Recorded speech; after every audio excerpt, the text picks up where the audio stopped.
expenditure has been rising without a corresponding increase in the revenue envelope. We are stretching that envelope further with other initiatives that are also adding to to the cost. It is possible that the benefit from these initiatives may not come immediately, but they are also stretching the revenue envelope.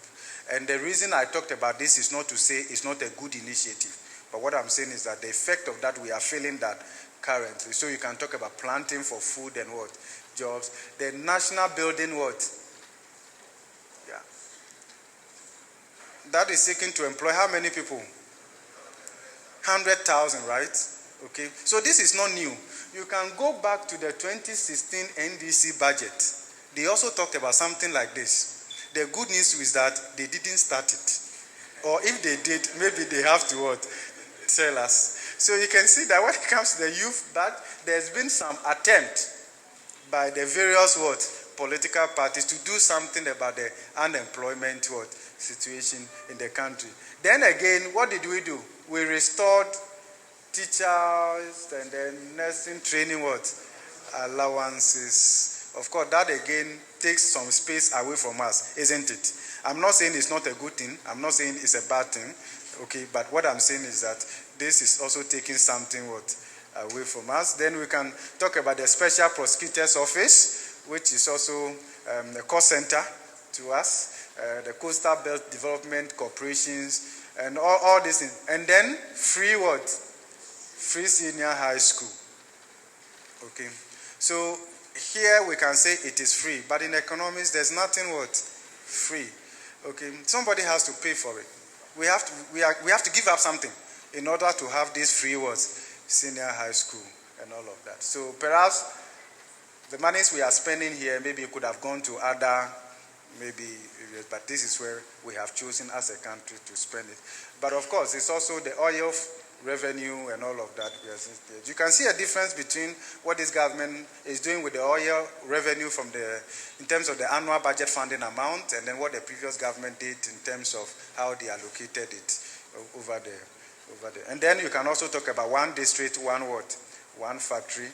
The idea is that in the medium to the long term, we expect that we'll be able to realize some gains from these initiatives. How sustainable it will be, I believe we have to be able to look at it objectively and assess the sustainability of these initiatives over the years. We've had examples like this before. The Presidential Special Initiative, do you remember? One was on cassava. So where are they now? Okay. Thank you. Okay. So these are just graphs to show and all of that. Of course, official development assistance has been decreasing.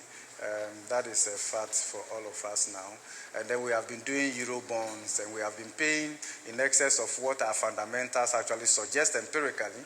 The African premium so far, we are told, is more than $2 billion and all of that. We have been talking about century bond, green bonds, and all of that. So this was what we showed earlier, right? This is from the IMF, okay? If you look at the current statistics, it hasn't changed that much. This is our country, Ghana.